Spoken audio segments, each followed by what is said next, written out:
looking around and knowing that there was maybe not even going to be a record of it because the media couldn't be there because they're just as despised as we were that day.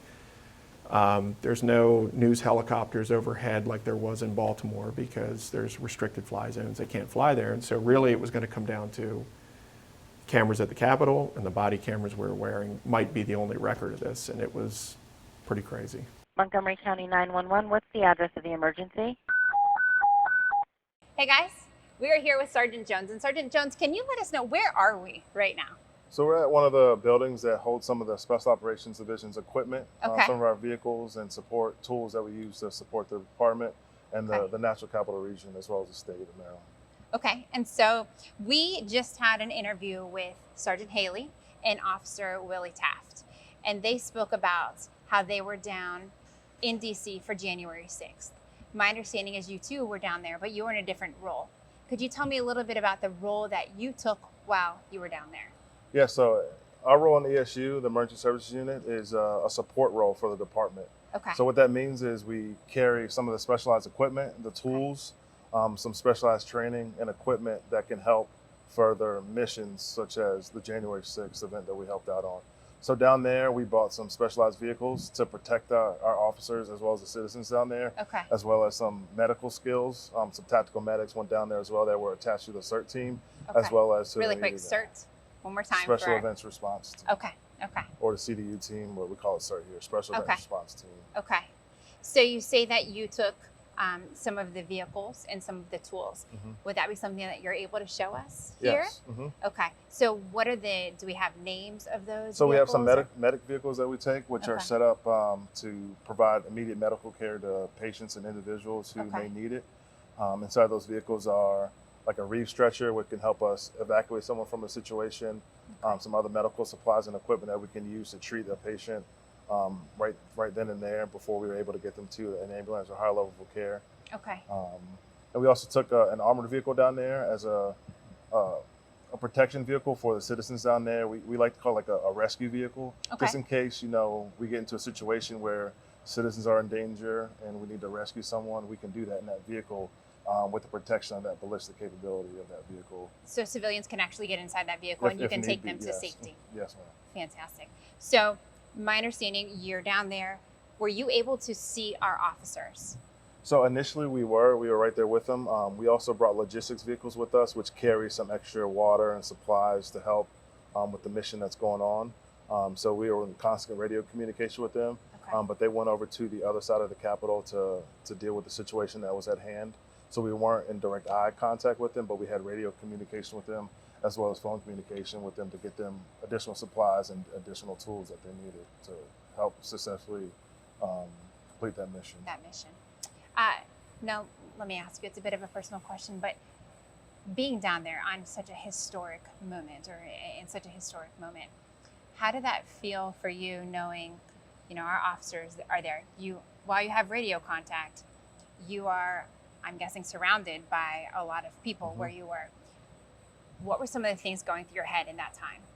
So just a couple things going through our head. So normally we don't get called to help out the DC police for types of incidents like this, but they kind of pre-staged, put us on the ready to assist them for that entire week leading up to this event. But that day they called us because they needed assistance. Yeah. So when brother and sister officers need assistance, we have a duty to act. And Well, at this time, will you be able to show us some of the vehicles? yeah, so I'll show you Okay. one of our medical vehicles. So this is one of our medic vehicles that we have. Okay. It has a lot of different tools and equipment in it. This is what I talked about earlier, the reeve stretcher. It can help us evacuate a patient immediately from the area to get them to safety. On this backboard, if someone is maybe a spinal cord injury or something like that, we can put them on that and strap them to that to keep them, protect their spine. And some different medical equipment and tools that we have on here Right. that can help. Now, I think it's really important in that you said this isn't just for officers, No, right? this This is for anybody who is in need. That was Exactly. your guys' mission, was Yes. to protect, serve. Yeah. It is our mission to protect and serve Yeah. everybody. Everyone. So yeah. this is for everyone. Yes. Okay. And this is a specially vehicle that was designed for medical support to citizens alike and officers that need it.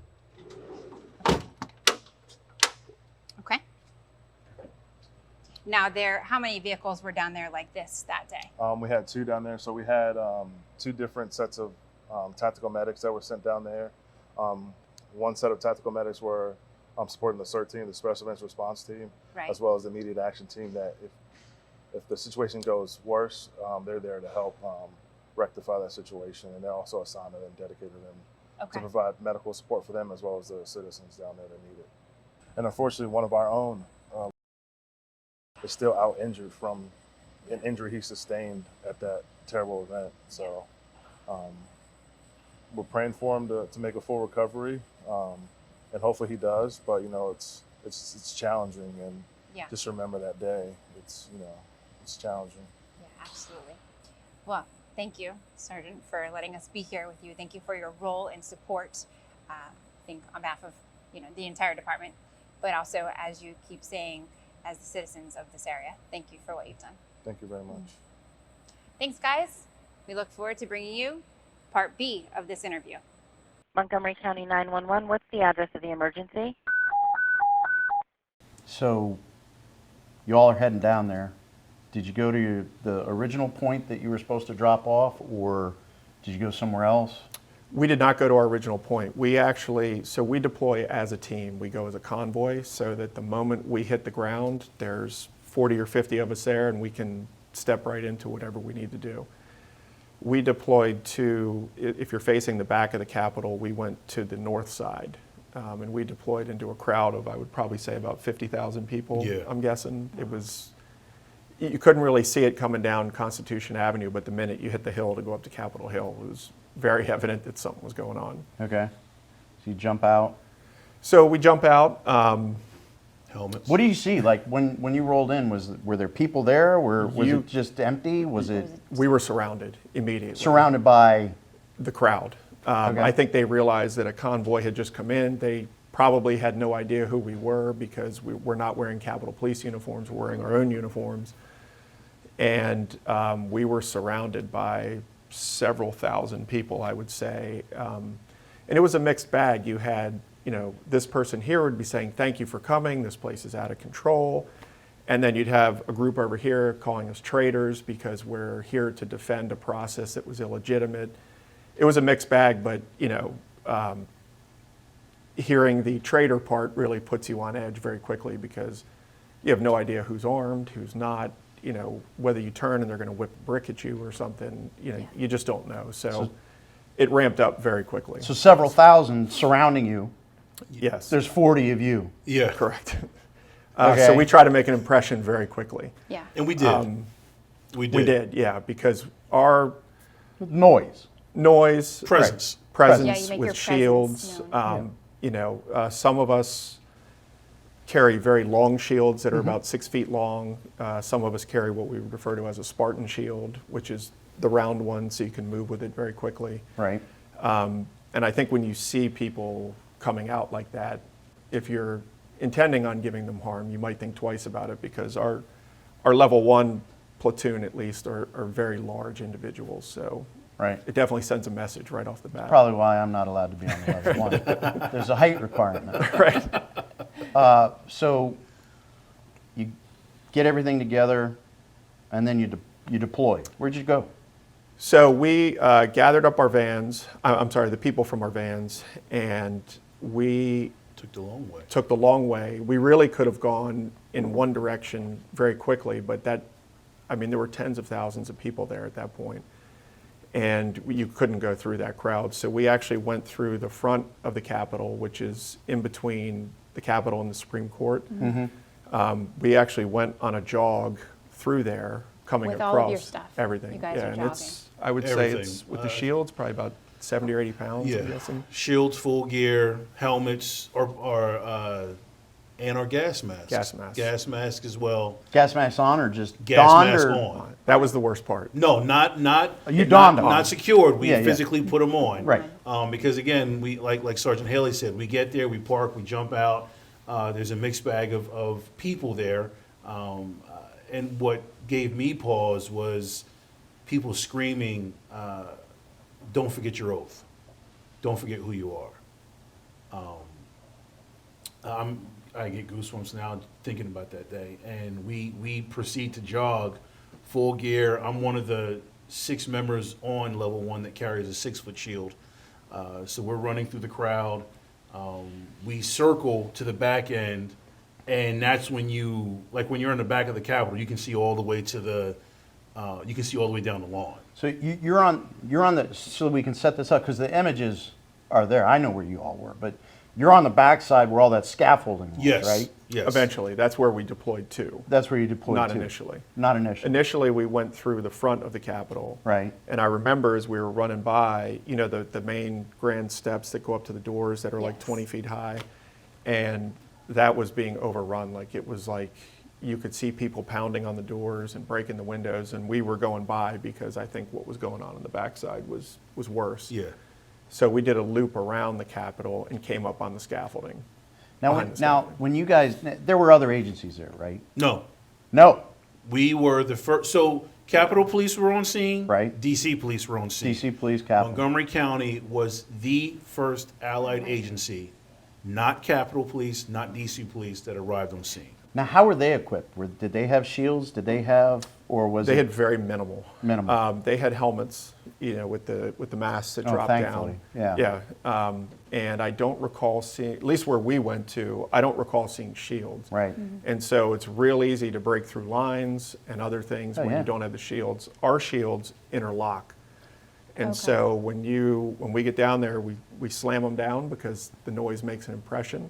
And then we link them together and turn them and they lock. And so you can't get through them. Okay. You would have to go over top of them Yes.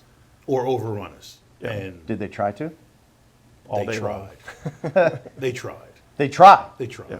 Well, I mean, that says, like, you get there, you establish, your law enforcement, you establish yourself, giving commands, get back, The whole time. Leave. Yeah. right? And yet, they're going to try and break through for, I mean, I don't know, did they say what?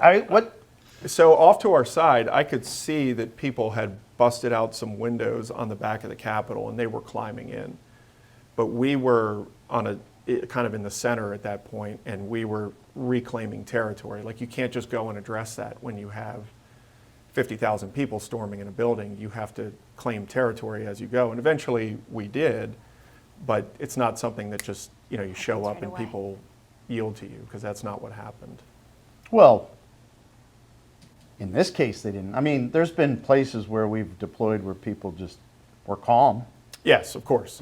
I mean, we've seen protests like that where no one's being assaulted, but we were being assaulted. Yes. The police, not only the Yes. Capitol, but the police themselves. The whole Yes. day. I mean, I know we have an officer that still hasn't returned to duty Yeah. because they were hit with a chair. Yeah. Yes. In and- the head. In the head, yeah, hit with a chair in the head. And we have other injuries. I mean, I remember hearing about what you all went through. So you're seeing this vision is in front of you. You're in the one of the most historic buildings In the world.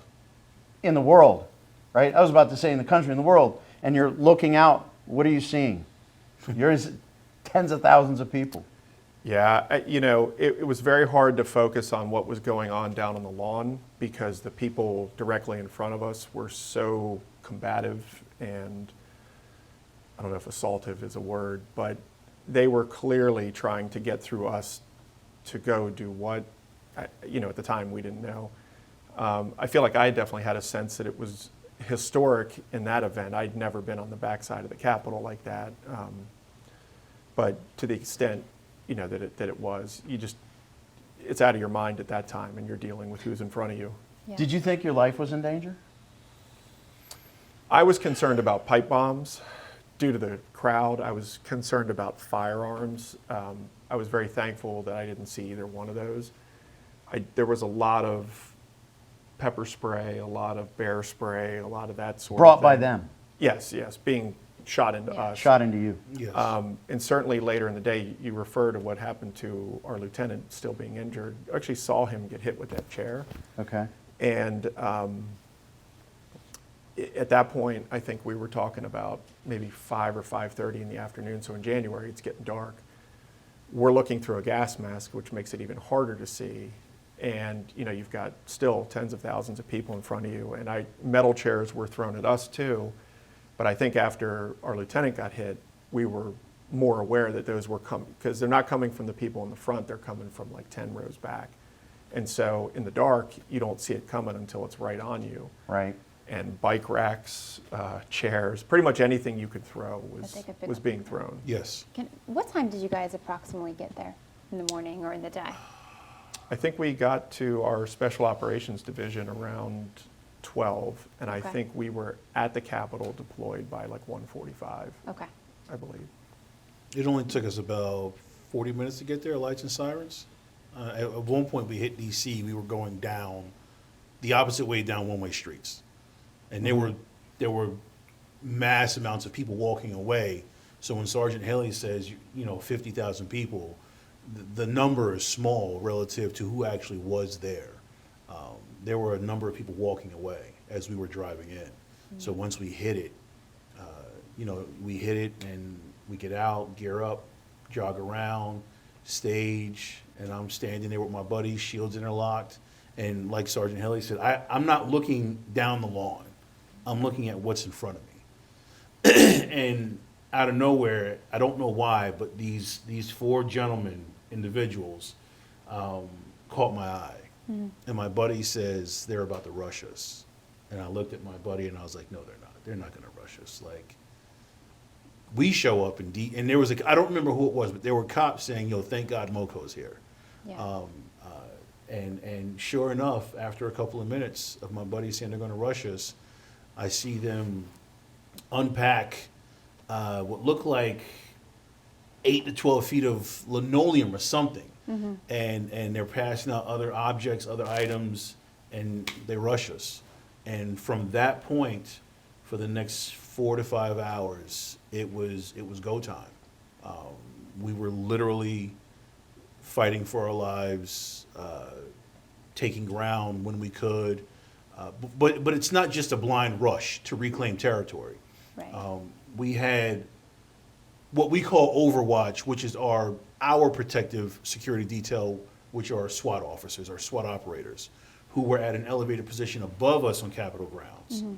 So it was working in tandem with them through our command staff, trying to listen to everything on the radio when you can't really hear anything. So you're listening to a radio.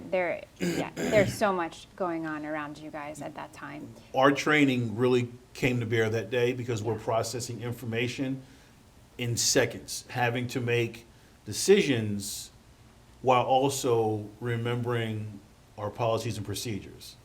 Yeah. You have to factor all of that as you're moving. But I do want to draw something, because I don't think people because look, our society now, right? We're trying to keep this podcast to 20 minutes, right? We don't want to. Sure. We don't want to overstimulate because we just don't have the attention. But you said something there that I want people to understand and try and feel about what these officers, our partners down there, what you guys did.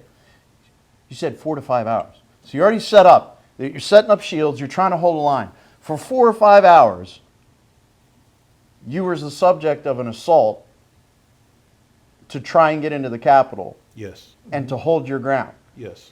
I don't think people understand, because again, we'll show like a little 2-minute clip of, everything going on.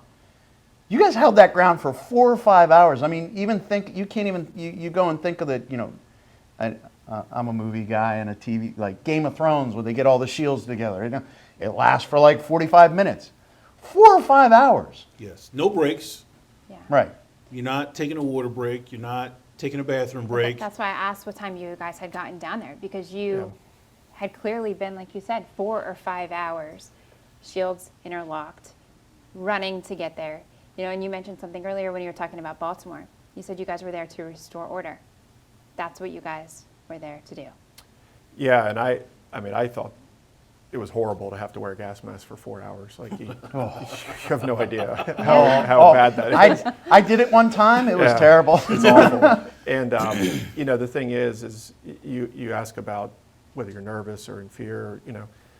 One of the most fearful things, I think, is that we have to play by the rules. You know what I mean? The rules of the Constitution and law and order, they do not. Right. And so you really have a lot of unknowns. Like I know I can look down the line of several hundred police officers, and I know pretty much how every one of them is going to react and handle something. But across the line, anything goes, and that's. Yeah. So you bring up an interesting, I mean, first of all, the whole scene that is painted, whether from us talking or you go watch videos. So you all were there.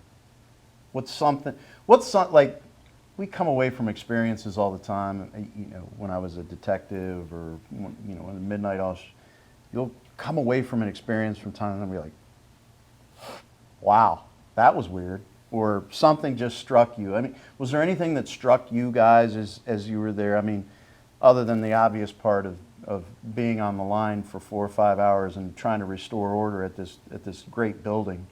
But anything you saw that you're like, okay, that's just bizarre. I think for me it was just very surreal to see how out of control it was when we first got there. Yeah. And how, within 4 hours that order was restored very clearly and that sort of thing.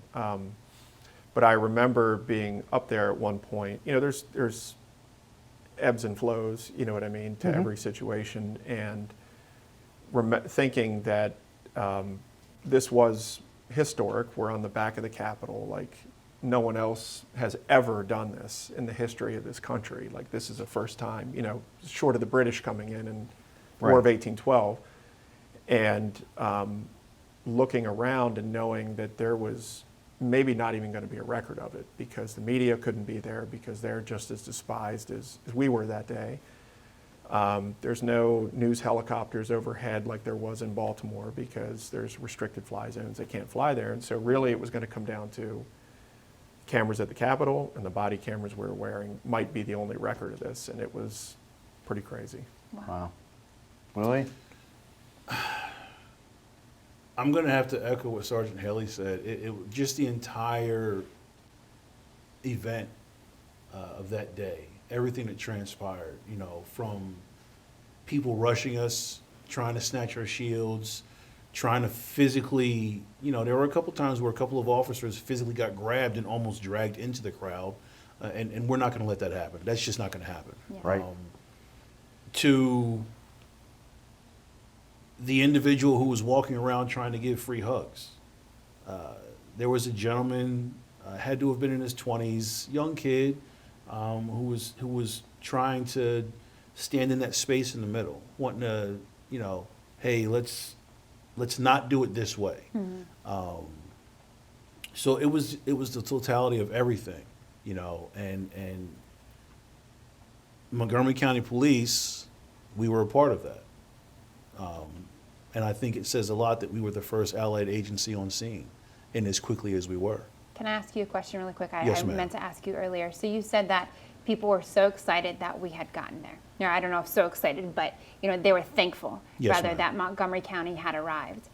Is it our training? Was it what we had? Why were they so thankful that we were there? I want to say it's because of who we are.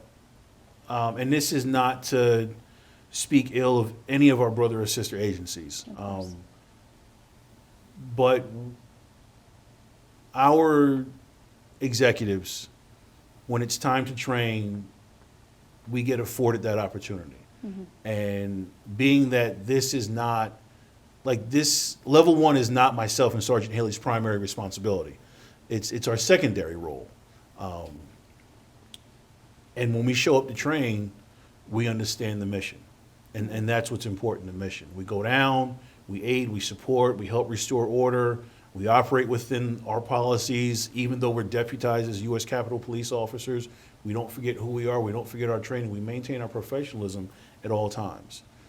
And I think that's what puts us in a position where when certain departments need mutual aid, we are on that short list. And I take pride in that. Absolutely. We all take pride in that. Well, and another thing that you bring up, right, and I have to, the equipment, we're equipped. Yes. We had the foresight to go and get the right thing, and I actually joke with Assistant Chief Yamada, who's oversees CERT as part of our Special Operations Division, he's always come and asked me to buy things. But we recognize how important, like the gear you have is not cheap. No. Very expensive. And it's very not even expensive. it's not even the full kit, as they Right. call it. Right. It's not even the full kit. It's a scaled down version of the kit that But it Level 1 protects you, wears. it keeps you safe, it affords you the opportunity to number one, not go home injured, unless, of course, people are throwing chairs and things that we hadn't seen before.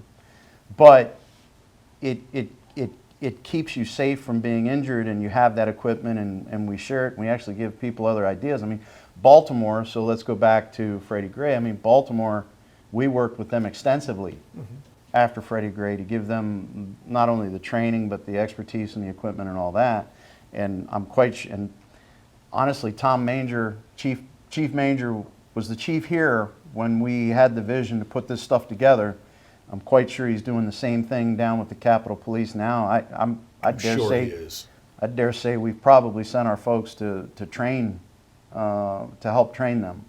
So I honestly, I think they were just happy to see anyone down there. I mean, when you hear the chilling radio coming from the kid, because we can hear other people's radios. Yes. Yes. And when you hear that call go out, something you've never heard, I mean, you never even fathomed. Well, and this is the thing too, is, that wasn't the first time we worked with Capitol Police officers. We've done, like the chief said, inaugurations. Yeah. We've deployed with them in situations that were semi-riotous, you know what I mean, and restored order very swiftly. And so I think there's a confidence factor there too, that hey, these guys are always down here in mutual aid helping us. Like, these aren't strangers to us. And so there's a familiarity there too. Yeah, a relationship that you guys can work together. Yeah. Yes. And there's, another thing too that changes the dynamic that when you're talking about gear and why it's so important is if I'm standing there with a 6-foot shield and you're standing across from me throwing a brick at me, if I'm just standing there dressed like this, that could potentially be a deadly force situation. Yeah. But with a 6-foot shield, I don't necessarily feel that way. Right. You know what I mean? Like, it really changes the dynamic and what kind of force we use also. It's also psychological when you think about it. So part of our gear includes a suit which is fire rated. So you can wear your uniform. You can then put on the protective pieces, the hard composite material protective pieces, and then you can put on what we call a Yafi suit, which is fire rated. Okay.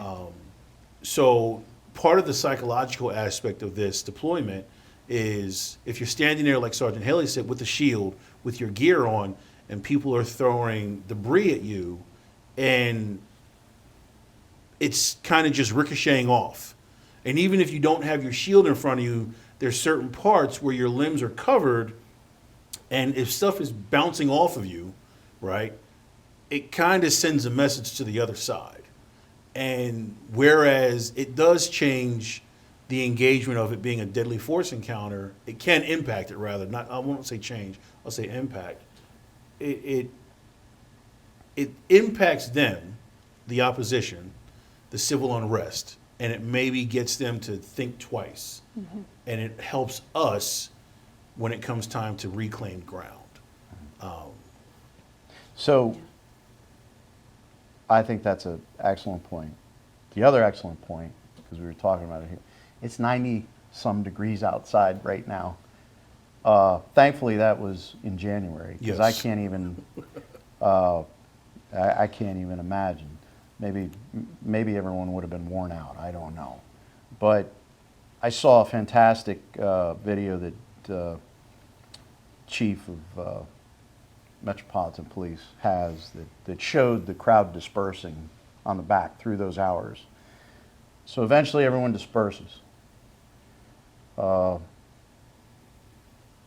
Then we go home, right? What time do you get home? Actually, we had to stay because we didn't get our first break until a little bit after 6 p.m. Okay. And so that was when other agencies had gotten there, they'd gotten organized. And, we had pushed people down to the grass part of the back lawn at the Capitol. And at that point, after about 4 hours, other agencies took over for us, so we could kind of go back and get some water and do whatever. And I think most of us were sending text messages to family, because not knowing what the news coverage was, I'm sure it was intense, and we just wanted to send a message to say, hey, everything's good. And so I think that was kind of our first step back. But we were redeployed later in the evening around like 9:30 or 10 o'clock at night, when they actually certified the electoral college vote. Right, okay. Even though the Capitol had been completely secured at that time. Right. They just didn't know what to expect that day. And so we were redeployed to the back of the Capitol, late at night. Much different environment at that point, to help secure that actual official vote. Right. Okay. So you brought up a great point. I don't want to dwell on it too much, but 4 or 5 hours into this, your loved ones know you're down there, and then finally you get to send a text. Like, you're not on the line.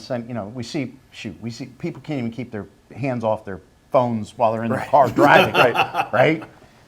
You guys have to wait 4 or 5 hours before you can tell the people that love and care about you the most, hey, I'm okay. And we'll probably get into that in another podcast. Probably gave me another good idea. You can have some loved ones in talking about what it's like to sit around waiting 5 hours while you're watching the news, and know that your loved one's involved in something. But so coming back around, you're deployed. The election is certified. What time did you guys get home? Did we ever let you go home? I think probably after midnight. Yeah. At some point. Headed back to Montgomery County? Yes. We have to go back to the Special Operations Division.